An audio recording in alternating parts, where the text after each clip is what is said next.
Alhamdulillah, syukurillah pada malam hari ini Allah kembali kita hadir dan berada di tempat yang mulia, baitun min buyutina rumah daripada rumah Allah Subhanahu wa taala, di majlis yang istimewa, majlis ilmu, di waktu yang barakah antara maghrib dan isya, sehingga pernah ada seseorang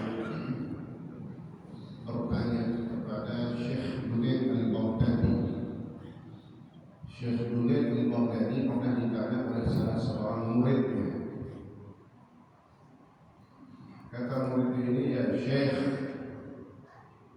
bagaimana cara saya memanfaatkan waktu habis maghrib?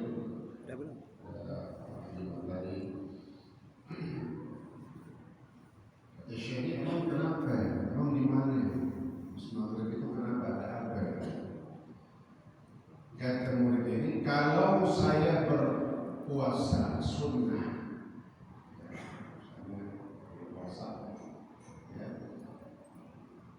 maka saya sibuk habis maghrib itu, kemudian setelah maghrib dengan berbuka puasa. Lagi buka puasanya dengan cemang makanan itu bisa dari siang, bisa pecah orangnya, pepes tahu, ya pepes jamur, bisa begitu. Dan itu bisa, syukur ya, dari mau pepes. Benar. Ya, kalau semuanya dihadapin makanan kan buka kira-kira berapa jam itu? Ya. Makan semuanya. Beda lagi kalau dia cuma bisa batalin, lalu makan kurma, lalu menghidupkan bis maghrib, artinya dengan ibadah. Jadi mau memang gurunya, memang punya guru. Kalau kami mungkin kalau masih ada guru kita nanya, kita belak-belakan aja. Itu saya guru, Syekh. Saya kalau buka puasa nggak bisa cepat, sehingga kan hampir setengah jam. Tahu lah kita bayangin lagi buka puasa, ya kan? Puasa karena kita telah makan, belum lagi ya, yang tutup memang tulisan kolak masih dimakan juga, belum lagi sebatang dua batang, ujung-ujungnya mau isya baru pulang. Habis tuh waktu antara maghrib sampai isya cuma buat badok, atau jawab badok makan, ya. Tapi kalau saya menghidupkan habis isya sampai maghrib dengan ibadah terus, ya saya nggak bisa puasa. Pilihan. Jadi gimana nih Syekh? Wah, apakah yang semestinya saya lakukan?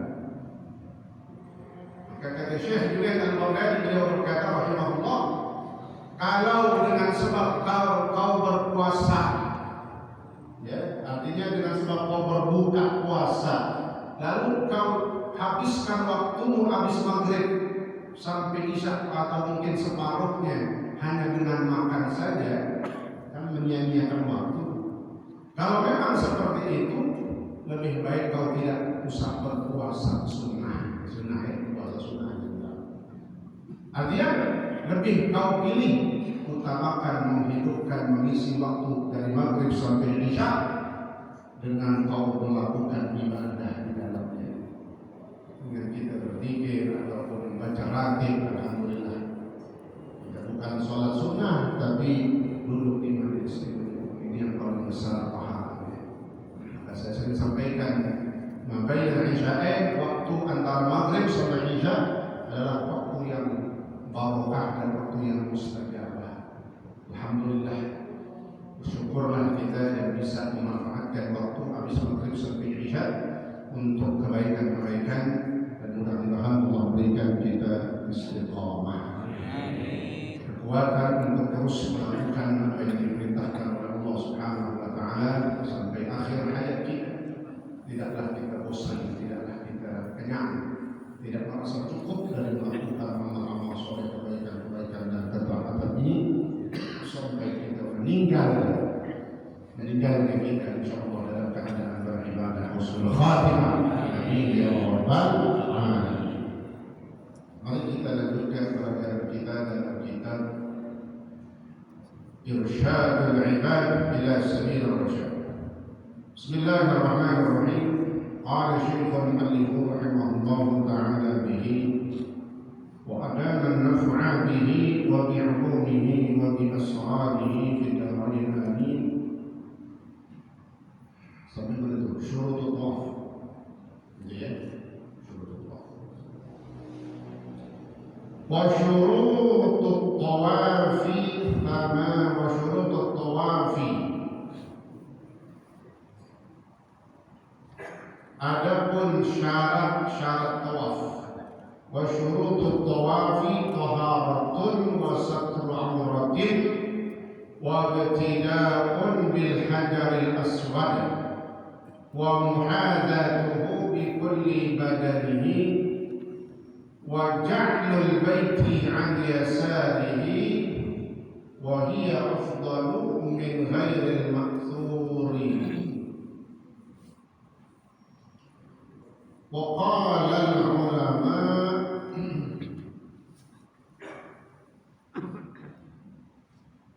anna nahwa ayatil kursi mimma ishtamala alaihi al-thalam ala Allah ta'ala wa dhikri sifatihi afdalu min sa'ir al-ad'iyah huna mutlaqan. Qala Ibn Hajar wa dhalika fi ghairi du'a'in sahha sanaduhu wa yakunu fihi min al-tasbih lima rawa Ibnu Majah anna an-nabiyya sallallahu alaihi wasallam qala man tafa bil baiti sab'an wa lam yatakallam illa subhanallah walhamdulillah wa la ilaha illallah wallahu akbar wa la hawla wa la quwwata illa billahil aliyyil azim muhiyat anhu ashru sayyi'at wa kutibat lahu ashru hasanat wa rufi'a lahu ashru darajat wa hadha tasbih mafdulun. Betul ya? Bukan. Jadi itu saya baca sambil di dalam syarah ya. Jadi wajar bagi an yasarihi ila akhirih wallahu ta'ala a'lam bissawab. Setelah kita berbicara tentang kesunahan di dalam meminum air Zam-Zam ya, fadilah kita, pembicaraan kita, bahasa kita masih terus tentang manasik atau umrah. Ya, ini yang saya sampaikan sekaligus manasik secara umum ya. Jauh-jauh kita tidak diingetin sebab ketika manasik hanya kita mendapatkan hanya dari travel itu sangatlah sedikit, sangatlah kurang. Ya, sehingga dengan pelajaran ini harapannya menjadi materi manasik kita. Ya, insyaallah mudah-mudahan lebih kita menghayati dan mendalami tentang manasik-manasik di dalam haji atau umrah kita. Amin ya rabbal alamin. Allah ya Allahumma fa'al kama yusallimu. Menjadi banyak diceritakan para ulama, para sahabat Nabi, para sholihin kalau minum air Zam-Zam itu niatnya langsung ngomong hadapan Allah Subhanahu wa ta'ala. Apa di antaranya? Ya, kalau nggak bisa pakai bahasa Arab, lagi mau minum air Zam-Zam, ya Allah, sungguhnya Nabi-Mu atau Nabi Muhammad SAW telah bersabda, ma'u Zam-Zam lima syuribalah. Air Zam-Zam itu tergantung ya, air Zam-Zam itu faedahnya, khasiatnya, manfaatnya tergantung apa yang diniatkan ketika meminumnya. Itu artinya, itu artinya ya, ma'u Zam-Zam lima syuribalah.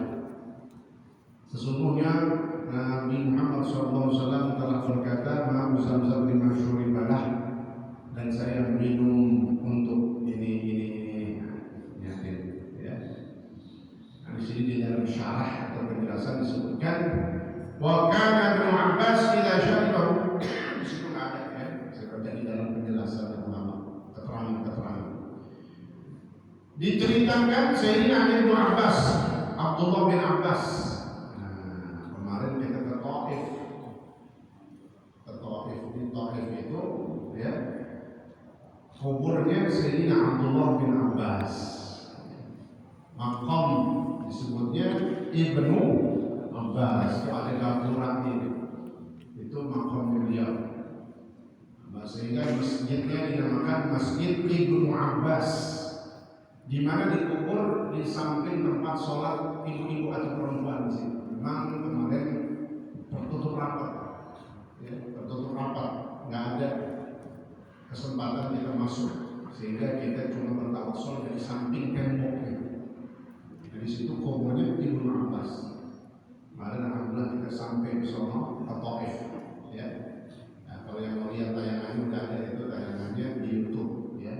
Komplit insyaallah. Sebenarnya sih nggak komplit banget karena 12 hari cuma 1,5 ya. Jadi singkat. Nah, di situ ada sejarah kita kepada Ibnu Abbas sahabat Nabi. Beliau memang berkata ingin ya mendapatkan keistimewaan orang-orang yang bisa tinggal di Taif, sehingga beliau bertinggal di situ sampai akhir hayatnya dikuburkan di situ. Ya. Nah, beliau berkata, menceritakan, adapun Ibnu Abbas radhiyallahu anhuma, kenapa sih radhiyallahu anhuma? Beliau anaknya paman Nabi. Nabi punya paman namanya Sayyidina Abbas. Punya anak beliau Abdullah bin Abbas. Berarti Sayyidina Abdullah bin Abbas dengan Rasulullah apa? Sepupu, ya, misanan sepupuan.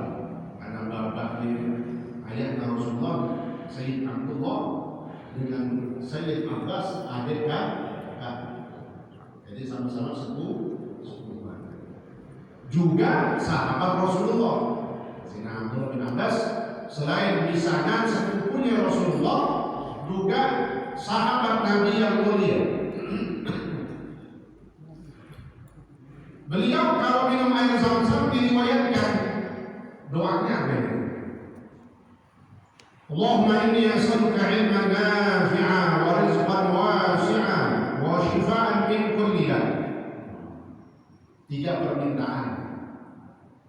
Permintaannya kayaknya 3, tapi sebenarnya umum dan itu yang paling luar biasa. Beliau minta apa? Allahumma inni as'aluka ilman nafi'ah. Ya Allah ya Tuhanku, berikanlah aku mohon kepadamu, aku minta kepadamu ya Allah, ilman nafi'ah, ilmu yang bermanfaat. Kita sering ngaji, hadir pengajian, menuntut ilmu dulu sampai sekarang, sampai sekarang kita ngaji, minta terus. Allahumma inni as'aluka ilman nafi'ah.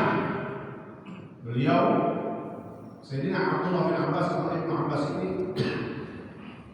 yang diriwayatkan didoakan langsung oleh Nabi yang menguasai di dalam ilmu agama, sangat paham, sangat mengerti, alim, ulama yang menguasai ilmu agama.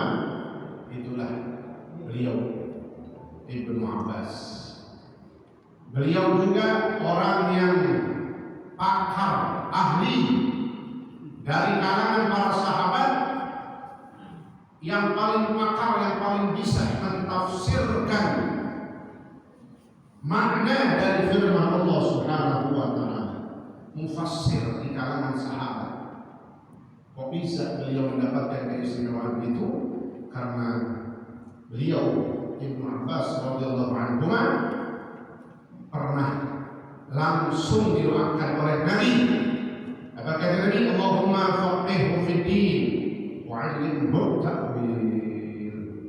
Langsung didoakan Rasulullah, ya Allah, Allahumma faqihhu fid din, ya Allah, berikan Ibnu Abbas ini paham di dalam masalah ilmu agama, faqih.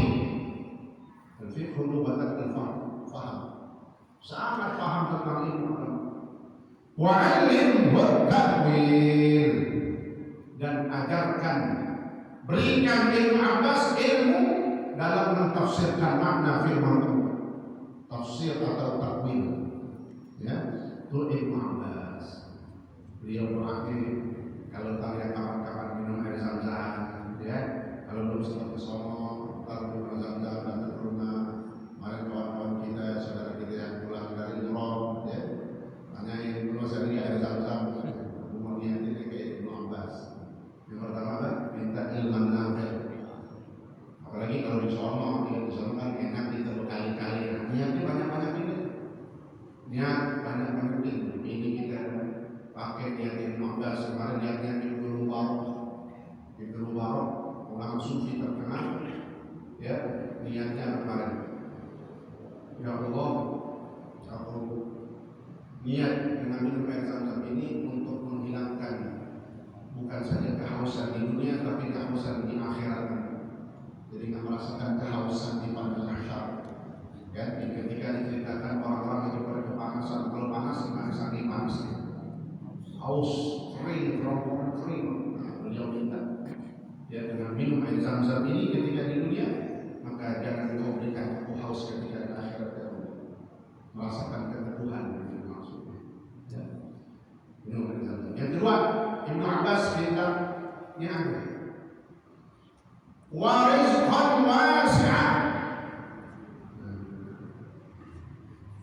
Minum air Zam-Zam, jadi jangan dipahami air Zam-Zam itu manfaatnya bukan buat yang di perut saja, buat yang di tubuh saja, seperti ilmu bermanfaat, bukan itu saja.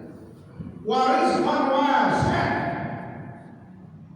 Wah, kan kata Nabi, air Zam-Zam itu apaan aja yang diniatin, bukan buat tubuhnya aja, bukan buat obat aja. Apa lagi dia? Tawassulnya dengan air Zam-Zam seperti itu. Contohnya, yang kedua beliau minta warizqan wasi'an, diberikan rezeki yang luas, rezeki yang halal, yang luas. Apa luas? Kalau luas agak sedikit, luas banget. Minta. Nanti insya Allah, ya, itu punya usaha diberikan keberkahan oleh Allah Subhanahu wa Ta'ala. Itu punya pekerjaan dilancarkan oleh Allah Subhanahu wa Ta'ala. Pokoknya apa saja, ya, yang kita niatkan ini pasti sesuai dengan hadis Rasulullah SAW. Ma'u Zam-Zam lima syuribah. Ya, jadi ingatin air Zam-Zam bukan buat manfaat tubuh aja, tapi termasuk minta supaya diberikan rezeki yang luas. Ya.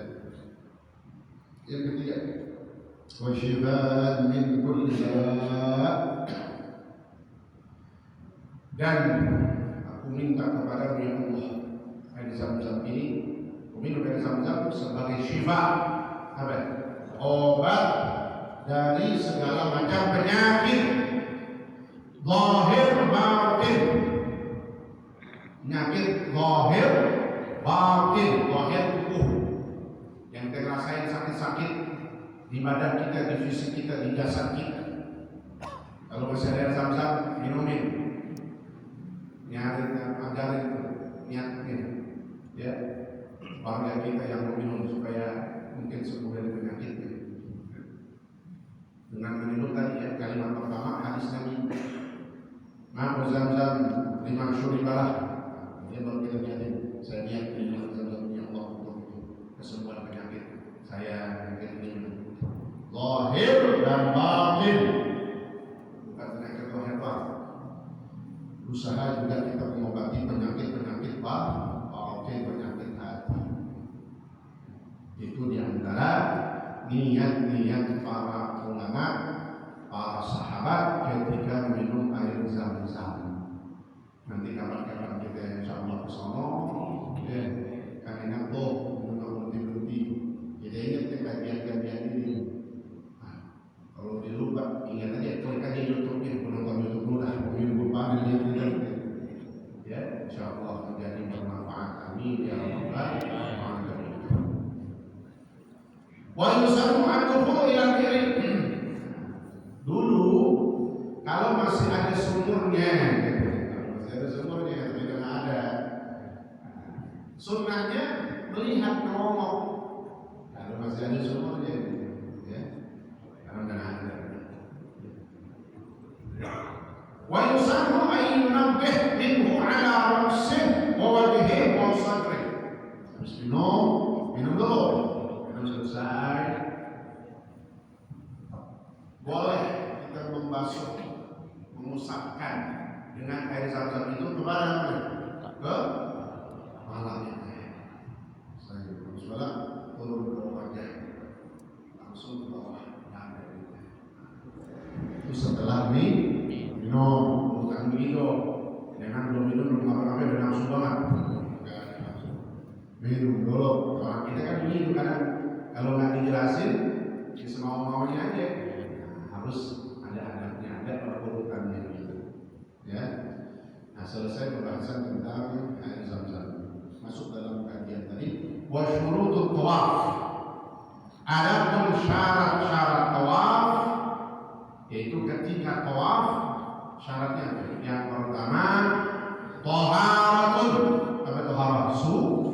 Suci. Berarti harus suci. Ya. Minal hadathil asghar wal akbar. Dari hadas kecil dan hadas besar. Junub nggak boleh, berarti mandi dulu. Kalau yang lagi haid berarti apa? Nah, dia nggak bisa melakukan tawaf, berarti nggak bisa masuk ke dalam masjid. Bukan nggak boleh tawaf doang, kan ada itu muharramat. Ma yahrumu bil haid, perkara yang diharamkan bagi orang yang haid.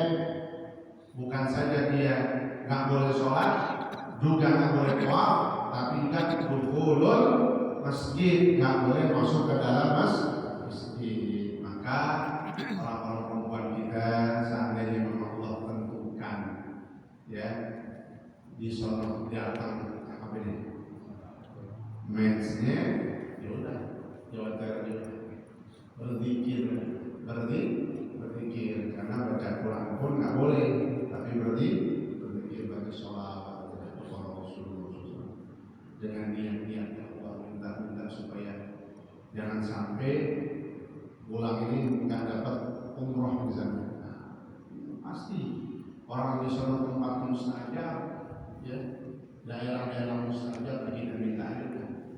Ya, alhamdulillah, pasti setiap orang meskipun dia lagi mens dapatnya meskipun di ujung juga umroh. Nah, makanya tadi diisi kekosongan umrohnya itu dengan zikir atau sholawat kepada Rasulullah SAW. Suci dari hadas kecil dan hadas besar. Wan najis juga suci pakaiannya, badannya, tempatnya. Ketika berarti alhamdulillah sudah bersih banget kalau tempatnya dia udah bersih banget. Dan sekarang dan COVID itu maknanya memang luar biasa, ya. Kalau ketika musim panas, lagi panas-panasnya siang itu dia sebaliknya malah memberikan kesejukan, ya. Kalau ketika musim dingin dia memberikan kehangatan. Nih, pakaian kita suci, badan, ya, tempat.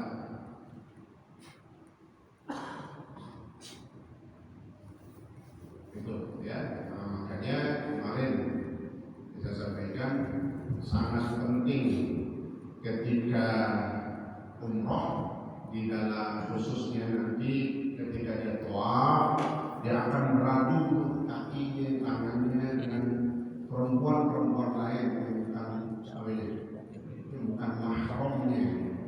Nah, maka penting mengikuti untuk sebagaimana wudhunya Imam Malik, sudah pasti juga mengikuti cara membatalkannya seperti Imam Malik. Kata Imam Malik kata batal bersentuhan laki perempuan yang bukan mahram sama tanpa syahwat. Ya udah, jadi ikuti itu. Tapi konsekuensinya wudhunya ngikutin wudhu Imam Malik. Ya, karena itu yang paling gampang bersentuhan gitu. Kalau orang Indonesia rapi, pakai kaos kaki semua. Tapi kan bukan Indonesia doang di sana. Itu orang-orang Bangladesh yang berempat nggak pakai kaos kaki, ya. yang tangannya takut kesenggol yang kaki, taruhlah kaki, ada bulan-bulan. Nah, dia cepat banget dari belakang kesenggol. Coba bayangin, kesenggol batal kalau pakai Syafi'i. Batal. Allah menyusahkan dia. Itulah makanya ada perbedaan pendapat di kalangan ulama fikih. Kita pakai kesempatan itu, ya. Suci, ya. Na'am yu'fa ayyaman mawasim wa ghairiha ma yashukku ihtiraz anhu fil matar bin najasat al-qulub.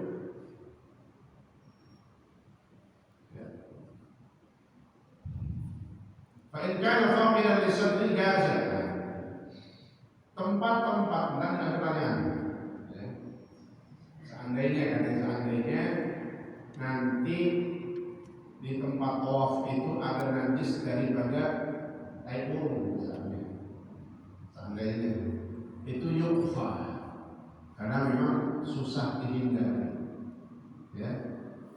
Yu'fa berarti alhamdulillah jalannya tawaf terus. Itu najis, tapi najisnya yang dimaafkan. Ya, kategori bukan najis yang sangat berat, tapi najis yang dimaafkan. Ya, cukup kita lap aja bersihin, ya, kotorannya, kemudian jalan terus tawafnya. Ya, nggak perlu mencuci, jalannya terus nabrak. Itu najis yang dimaafkan, seperti ya kotoran-kotoran burung itu kan berapa, ya. Wasyarul tsani yang kedua, suci udah satru aurah, menutup aurat.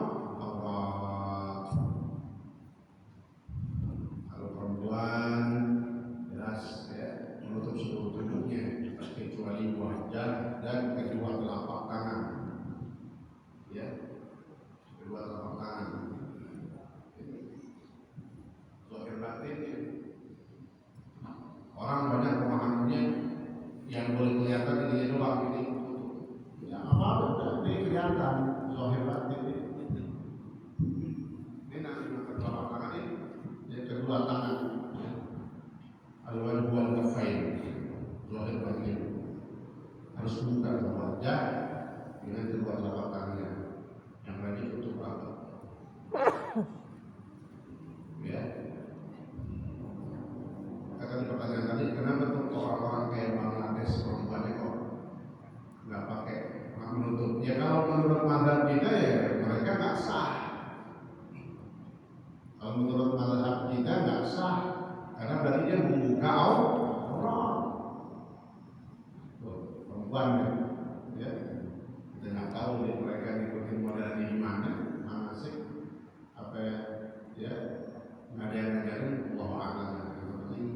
Ya kita ngurusin buat diri kita sendiri, menjaga ibadah kita, ya, untuk aurat. Lagi pakai kain ihram, maka hati-hati kain ihramnya juga harus menutup aurat. Kalau menutup aurat berarti apa tuh? Sarung yang bawahnya, kain yang bawahnya jangan dibawa pusat. Ini harus di atas pusat. Jangan diikuti orang. Lihat orang luar sana lagi jalan bodohnya kemana aja. Kita ada, kita harus ini kita masing-masing sesuai dengan ilmu dan mazhab kita. Gitu. Makanya dalam pelatihan pun memakai kain ihram harus di atas pusat. Kalau di bawah pusat namanya terbuka auratnya, nggak sah. Kebuka auratnya kelihatan pusatnya nggak sah tawafnya. Kalau dia nggak ulang tuh putarannya dengan dibenerin, berarti nggak sah lagi. Umrohnya belum sempurna, ya. Ini menutup aurat. Ya.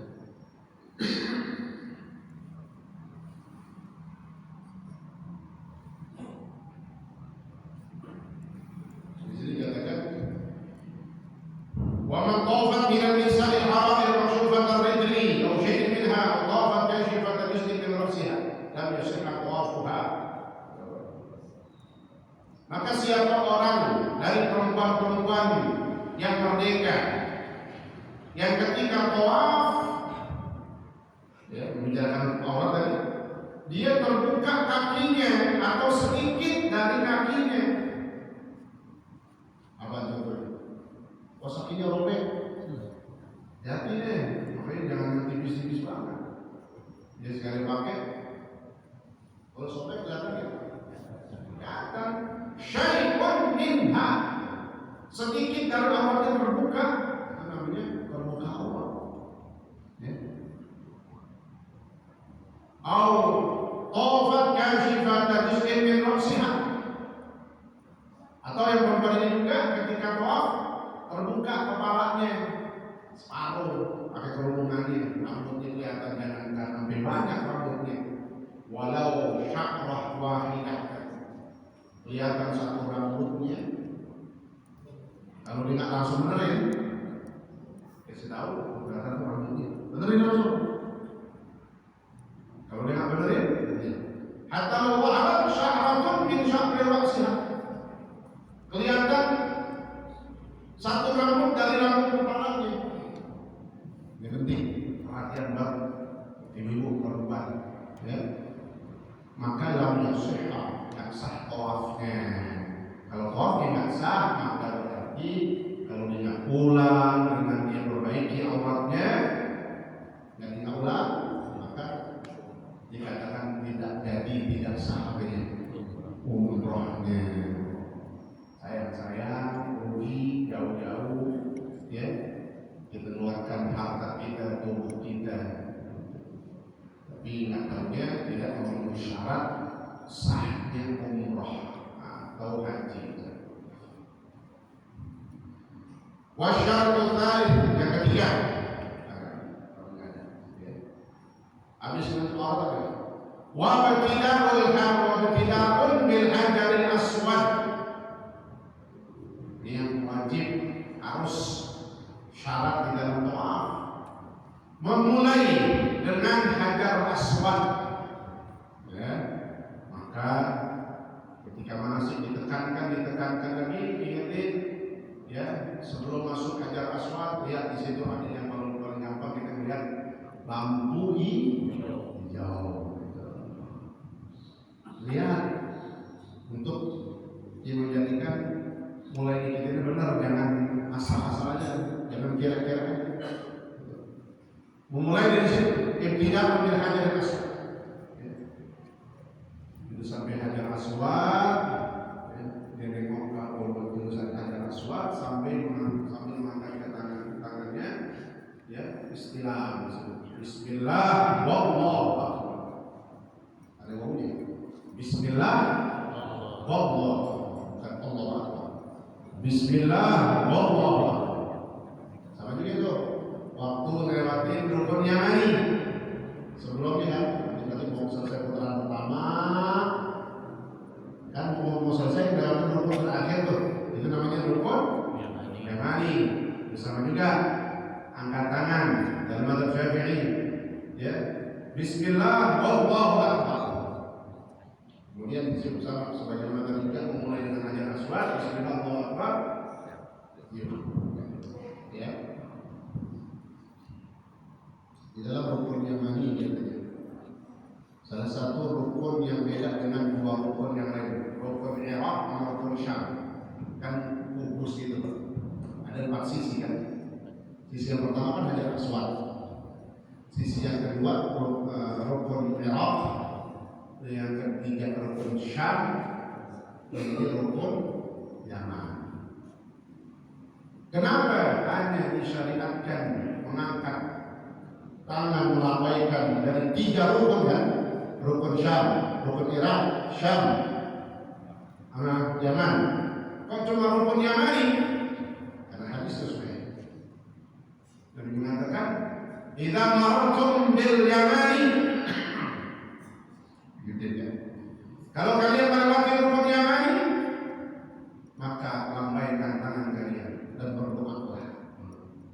Kenapa? Fa inna fihi malakun muwakkalun yaqulu amin amin. Karena di rukun Yamani itu ada satu malaikat yang selalu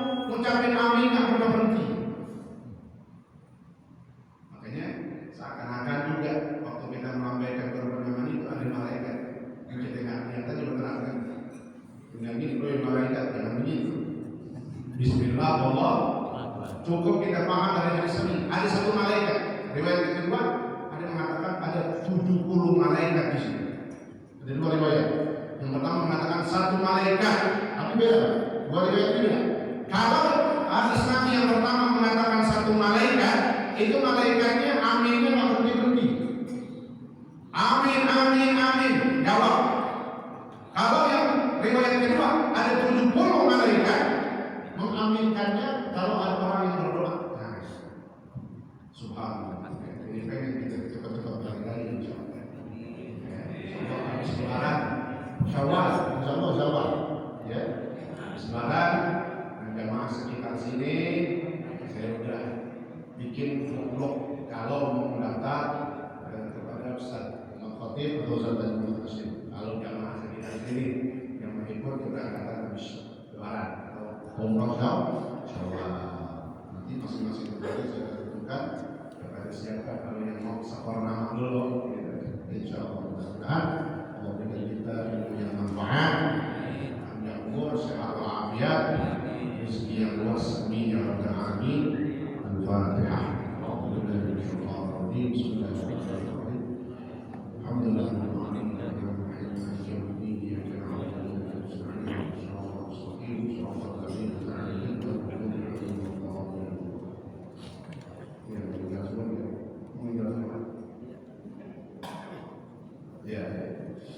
Bismillahirrahmanirrahim. Allahumma salli wa barik ala sayyidina Muhammad wa ala sayyidina Muhammad.